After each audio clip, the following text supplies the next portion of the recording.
Millionaire sees his black ex-girlfriend waiting for the bus with three boys who look just like him as he approaches Julian Reed's.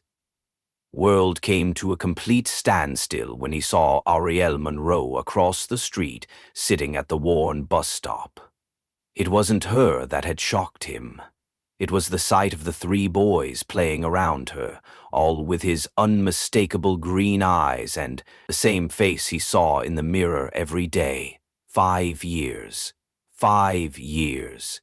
Since Ariel Monroe had disappeared from his life without explanation, blocking his number and moving away without a trace. At the time, David was still struggling to keep his tech startup alive, working 16 hours a day in a tiny apartment, surviving on ramen and cheap coffee. Today, at 32, he was the CEO of a company valued at $200 million, 0 cents, with offices in 3 countries. But none of that mattered now, because there, playing at the most worn bus stop in the city, were 3 miniature versions of himself. Impossible, he muttered abruptly, parking his Mercedes in the middle of the busy street.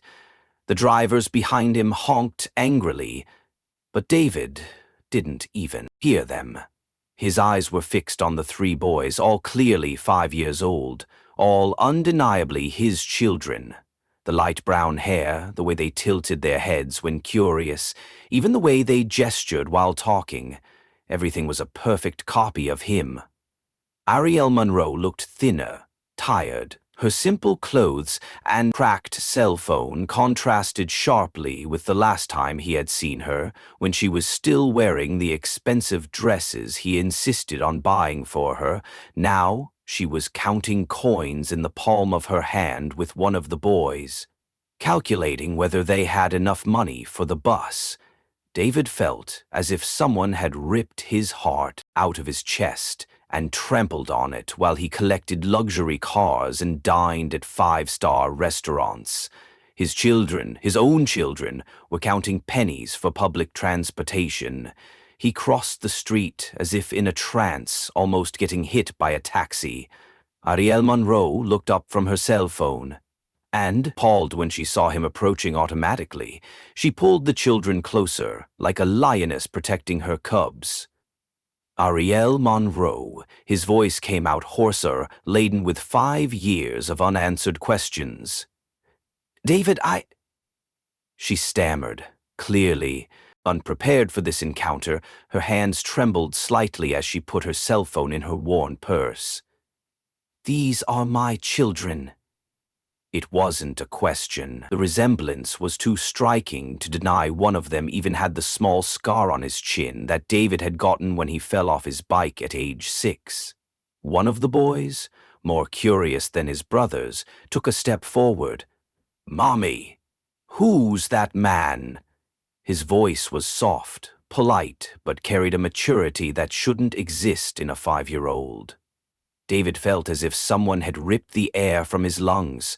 The boy's voice, even the way he tilted his head when he asked questions, everything was a miniature version of him. How had he missed that? How had he missed 5 years of watching these boys grow up? "They're 5, aren't they?" David insisted, mentally calculating the dates.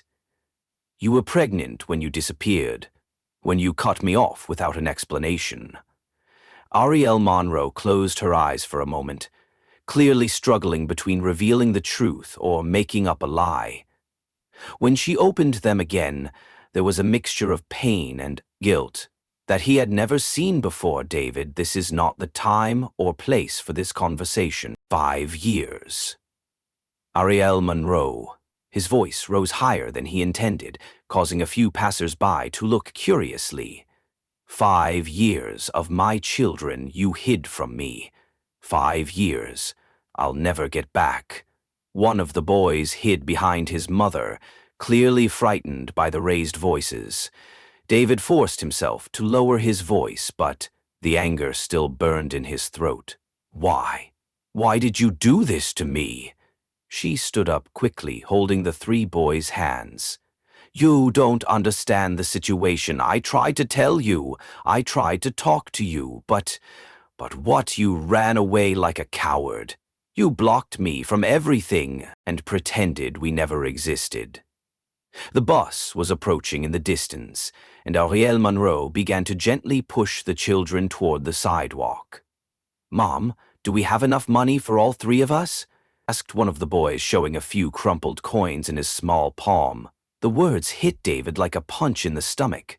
His children, his own children, were worried about $2, 0 cents for the bus, while he had unlimited credit cards in his pocket. Ariel Monroe. Wait, he tried to grab her arm, but she quickly pulled away. "I couldn't raise 3 kids on my own and work and give you the attention you always demanded," she whispered quickly, looking around nervously as if she expected someone to appear. "Some people didn't want you to know. People who had a lot to lose if you found out what. People, what are you talking about?" But the bus had already stopped, and Ariel Monroe was pushing the children inside with an urgency that seemed to go beyond simply catching transportation. "I can't talk about it here. It's not safe." The bus door closed before David could fully process what she had said. Some people didn't want him to know. People who had a lot to lose. What the hell did that mean? And why did she seem afraid of someone other than him? He stood on the sidewalk, watching the bus drive away, carrying his 3 unknown children for the first time in years. David Chun, the man who had built a tech empire from scratch, who had faced racist investors and hostile boards, felt completely lost. But one thing he knew for sure: someone had deliberately kept his children away from him. Someone with enough power to make Ariel Monroe disappear and remain hidden for 5 years. And when David found out who had dared to mess with his life like this, that person would pay dearly for stealing 5 years of his life as a father.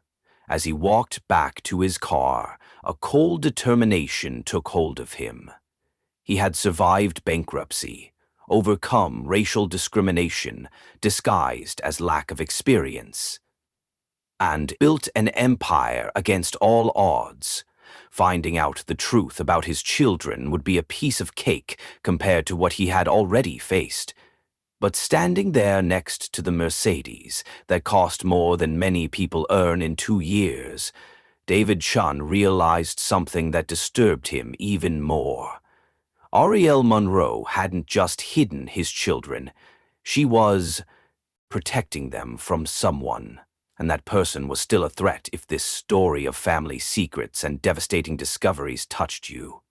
Don't forget to subscribe to the channel, because what David was about to discover about who really orchestrated the separation would change everything, and the revenge would be sweeter and more calculated than any business success he had ever achieved.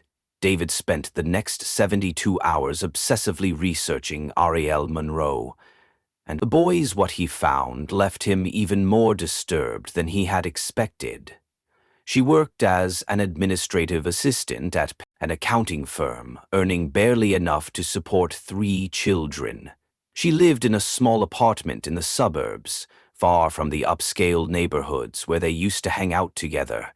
But what really caught his attention were the photos on social media. In all of them, Ariel Monroe avoided showing the children's faces completely, always in profile or with part of their faces covered, as if she were deliberately hiding them from someone who might recognize them. That's when David discovered something that made his blood boil. Ariel Monroe was married.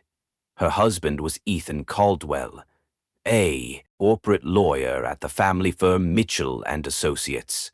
On his Instagram posts, there were several photos of the perfect family. Him, Ariel Monroe, and the 3 boys on expensive vacations at fancy restaurants. Social events. Brandon presented himself as the boys' father, receiving congratulations and compliments in the comments about what an exemplary family man he was. David felt a rage he hadn't felt in years. Not only had they hidden his children from him, but another man was reaping the rewards of being their father. Taking advantage of the situation to build a public image as a family man, he decided to investigate further using his contacts in the business world. He discovered that the Mitchell family was powerful in the local legal scene.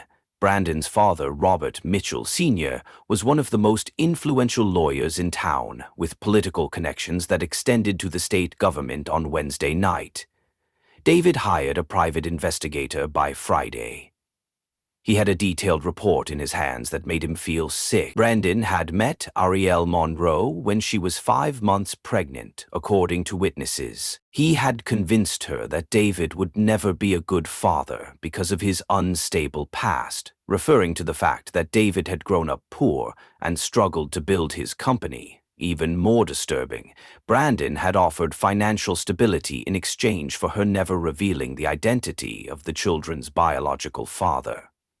The investigator had gained access to old messages between Arielle Monroe and her sister in which she confessed to being afraid that David will show up and try to take the kids away, and that Brandon had assured her that would never happen if she kept it a secret.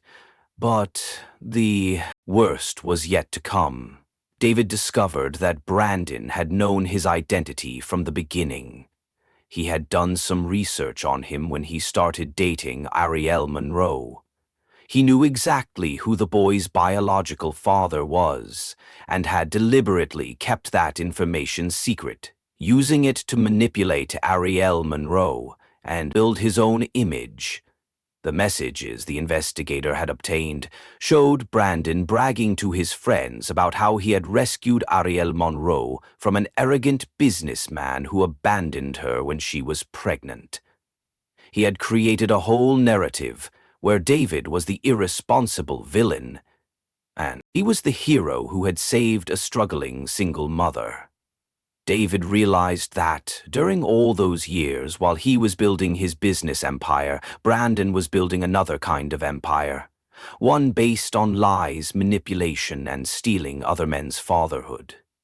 The breaking point came when David discovered that Brandon had used the adopted children's story to get a promotion at his father's firm.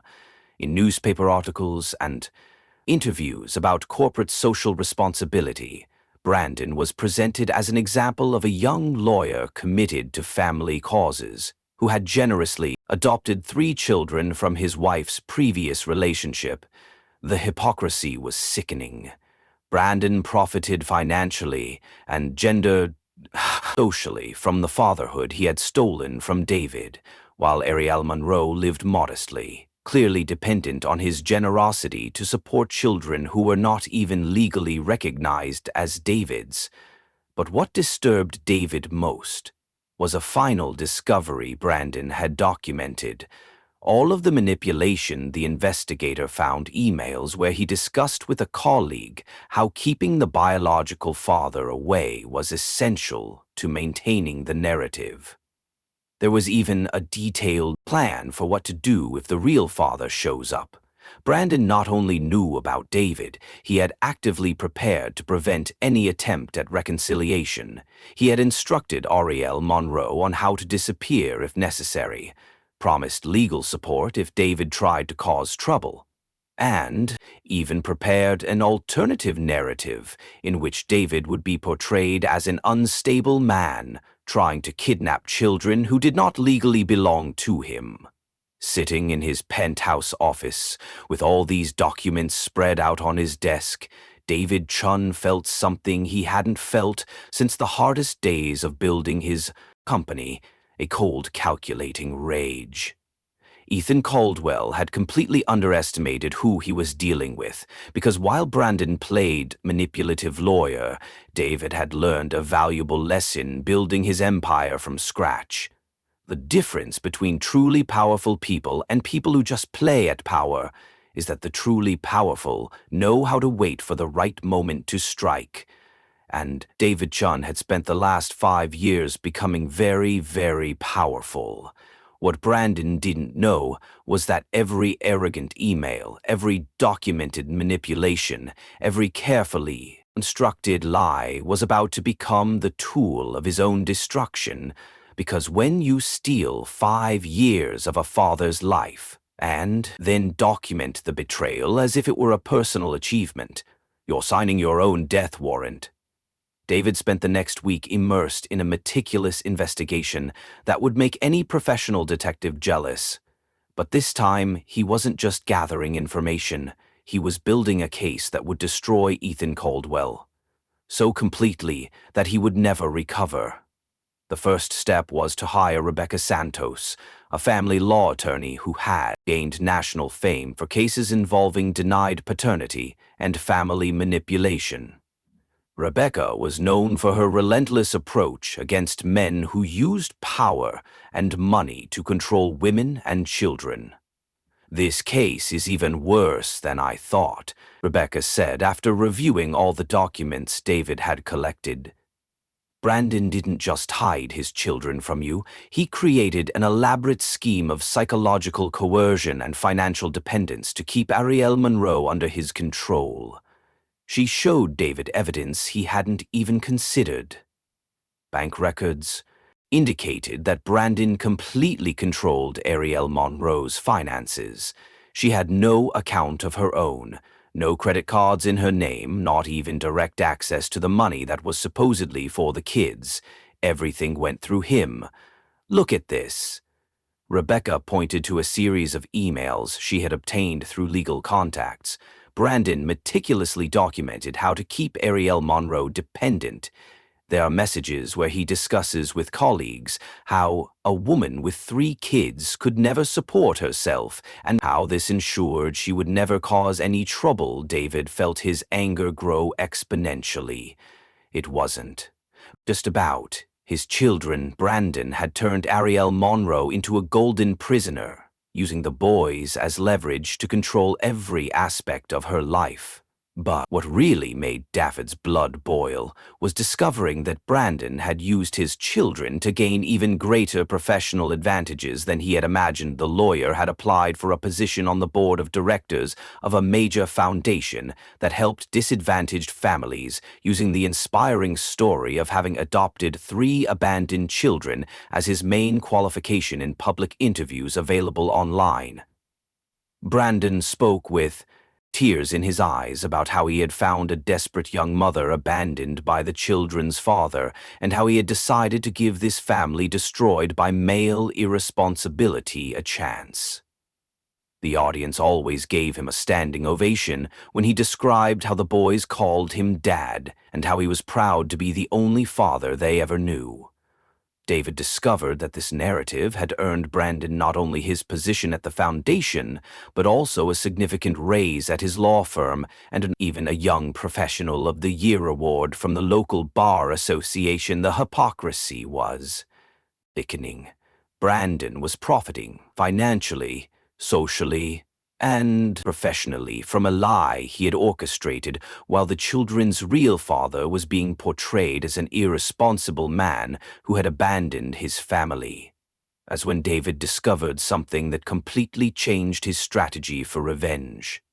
Among the documents Rebecca had obtained was a life insurance policy Brandon had taken out on the 3 boys, naming himself as the sole beneficiary. The amount was absurdly high, $500,000, 0 cents per child for perfectly healthy 5-year-olds. It was an investment that only made sense if Brandon expected something to happen to them. "This is disturbing on so many levels," Rebecca commented, analyzing the document.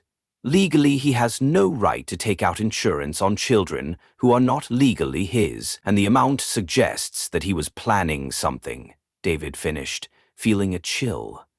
Further investigation revealed that Brandon had consulted lawyers about adoption procedures. In cases where the biological father is deemed unfit, there was also research in his history on how to prove emotional instability and document erratic behavior of former partners. David realized with horror that Brandon wasn't just hiding his children, he was preparing a case to remove them permanently from any possibility of contact with their biological father. And the insurance policies suggested that Brandon's plans for the children were even more sinister. "We need to act fast," Rebecca said. But We also need to be smart. If Brandon realizes we've uncovered his plans, he may rush whatever he's been plotting. That's when David made a decision that would change everything. Instead of confronting Brandon directly or immediately exposing his findings, he would start playing Brandon's game. But with completely different rules, David used his contacts in the business world to discreetly approach the foundation, where Brandon had secured his board position without revealing his personal connection to the case. He offered a substantial donation to support the excellent work they were doing with underprivileged families. The $100,000, 0 cents donation secured David not only privileged access to the foundation's events, but also the opportunity to observe Brandon closely, learn his habits, his weaknesses, and most importantly, document every lie he told publicly about his adoptive family. What Brandon didn't know was that every event, every speech, every interview where he repeated his fabricated story was being carefully recorded and documented. David was building a complete file of evidence that would prove, without a shadow of a doubt, that Brandon's entire heroic narrative was a calculated hoax. But David had an even more elaborate plan. Using his technological resources, he had created a complete digital dossier on Brandon's manipulations, including recordings, documents, financial records, and even evidence of suspicious research into life insurance for children. The dossier would be sent simultaneously to 3 devastating destinations: the Lawyers Association that had honored Brandon, the foundation where he served on the board, and, most importantly, an investigative journalist specializing in family corruption, whom David had met through professional contacts sitting in his office in the early hours of Friday morning. With all the documents organized and the plan finalized, David Chun smiled for the first time in weeks. Ethan Caldwell had spent years building a reputation based on lies and manipulation in 72 hours. All of that would come crashing down so spectacularly that he would never be able to recover. What Brandon didn't realize was that every lie he had told, every manipulation he had documented, every exploitation of the situation was about to become the tool of his own total destruction. Because when you build an empire based on falsehoods, it only takes one well-placed truth to make it all come crashing down like a house of cards. David had learned a valuable lesson building his company. Strategic patience always beats impulsive arrogance, and Ethan Caldwell was about to discover the price of underestimating a man who had much more to lose and much more power to fight back than he could ever imagine. The annual event for the Foundation for Needy Families was packed with the city's legal elite. Ethan Caldwell, impeccable in his tuxedo, was preparing for his speech as a board member when his phone began to vibrate incessantly. The first call was from his father, Brandon. "What the hell have you done? I'm getting calls from journalists asking about document forgery." Before he could respond, a second call came in from his senior partner, Mitchell. "You need to come in here now. Documents have arrived proving that you lied about everything." Brandon felt the blood drain from his face when he saw the email he had just received. The sender was unknown, but the subject line was devastating. 5 years of lies, complete evidence, the attachment. And the attachment contained everything. Every arrogant email he had sent, every document where he had planned to keep David away, every conversation where he had boasted about stealing a family, even the suspicious insurance contracts for the children on the second page. A DNA analysis confirming that David Chun was the biological father of the 3 boys, accompanied by a legal report detailing how Brandon had used psychological coercion to control Ariel Monroe. Ladies and gentlemen, announced the presenter. Our next speaker is Ethan Caldwell, known for his dedication to families in need. Brandon took the stage with his legs shaking, unaware that David Chun was sitting discreetly in the third row, watching in real time as the reputation he had spent years building was destroyed. I would like to talk about honesty. Brandon began, his voice faltering when he saw several people checking their phones simultaneously. That's when investigative journalist Marcus Reed stood up. Mr. Mitchell, is it true that you impersonated the father of 3 children whose biological father was deliberately kept away through manipulation? The silence was deafening. Brandon tried to speak, but the words wouldn't come out in the audience cell. Phones lit up as people received the dossier David had sent simultaneously to journalists, foundation members, and colleagues at the firm. According to documents we have just received, Reed continued, you have profited financially and professionally from a false narrative about rescuing an abandoned family. David watched Brandon crumble publicly. He felt no pleasure in the humiliation, only the cold satisfaction of seeing justice done. He stood up and left before anyone could connect him to the exposé. 2 hours later, he was at Ariel Monroe's apartment door. She opened it with red eyes, already knowing the truth had been revealed. Brandon called screaming. She whispered, he lost his job. His family downed him. He could be sued for fraud. How do you feel? David asked genuinely. A shy smile appeared on her face. Relieved for the first time in 5 years. I feel free. The 3 boys appeared at the door, looking at David, not as a stranger, but with a natural curiosity of children who finally understood they had a father. Mom said, you're our real dad, one of them said directly. Yes, I am, David replied, kneeling down to their level. And if you want, I would very much like to be a part of your lives. The next day, the newspapers read, renowned lawyer loses everything after family manipulation scandal. The Bar Association opened an ethics investigation. The foundation removed him from the board. His firm announced that it was re-evaluating his membership. David received a call from Rebecca Santos. The paperwork is ready.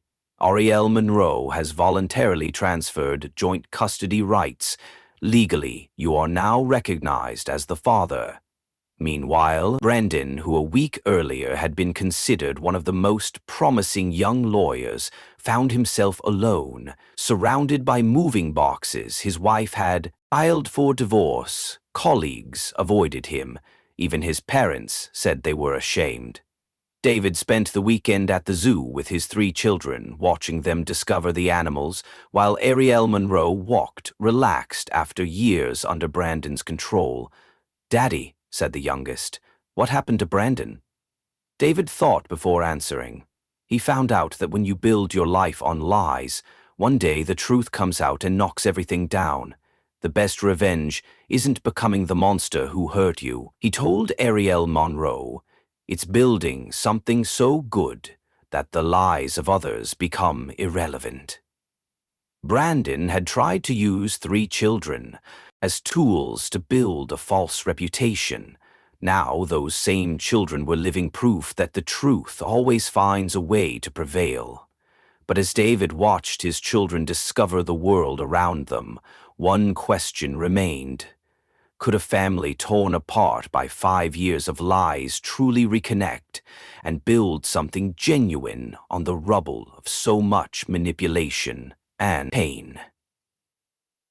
6 months after Ethan Caldwell's spectacular fall, David Chun watched his 3 children playing in the garden of the new house they had bought together. He, Ariel Monroe, and the boys, the property in a family neighborhood, was the complete opposite of the luxurious but cold apartment where he had lived as a single man.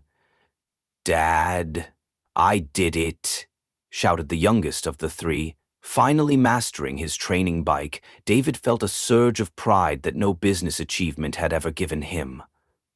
Ariel Monroe approached, carrying homemade lemonade. Brandon finally signed the permanent parental relinquishment papers. It's official.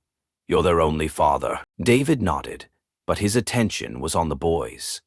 Over the past few months, he had completely reorganized his life, working from home, attending school presentations, teaching them to ride bikes. He had discovered that being a present father was infinitely more rewarding than any professional success. And Brendan, he asked, more out of curiosity than concern. He's working as a paralegal at a small firm in the country, Ariel Monroe, replied. The pay is a tenth of what he was making. His ex-wife remarried and moved out of state. David felt no pleasure in Brendan's misfortune, just the satisfaction of knowing that justice had been served that night. During dinner, his middle son asked Dad, "Why did Brandon lie about being our father?" David thought before answering. Sometimes people make bad choices when they want something that doesn't belong to them. But the truth always finds a way to come out. David's business was thriving more than ever.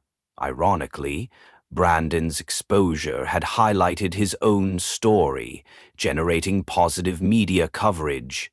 Business magazines interviewed him about balancing business success with family responsibilities. His story had inspired other fathers in similar situations. David received dozens of messages from men who had discovered hidden children or were struggling with family manipulation. Rebecca Santos had become one of the most sought-after lawyers in town. His case changed the public perception of parental manipulation.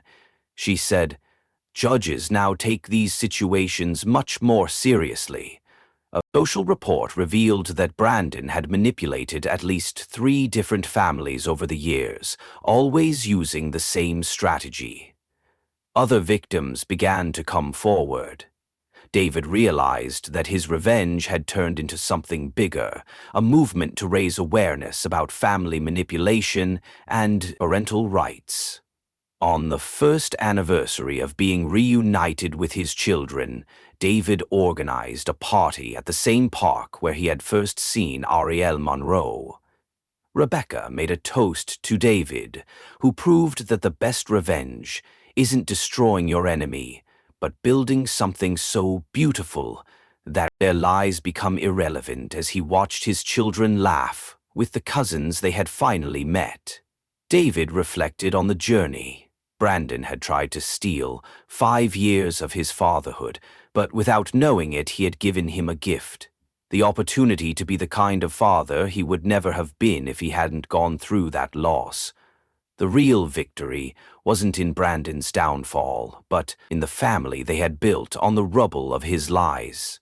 David had learned that success wasn't measured in dollars or professional recognition, but in small moments like teaching a child to ride a bike. 6 months later, David learned that Brandon had tried to run for a minor public office using a narrative of personal redemption. The candidacy lasted only a week, until someone shared the news story about his manipulative patterns on social media. Some people never learned that the truth has a long memory and infinite patience. Brandon had tried to use 3 innocent children as tools to build a false reputation. Now those same children were living proof that the truth always finds a way to prevail.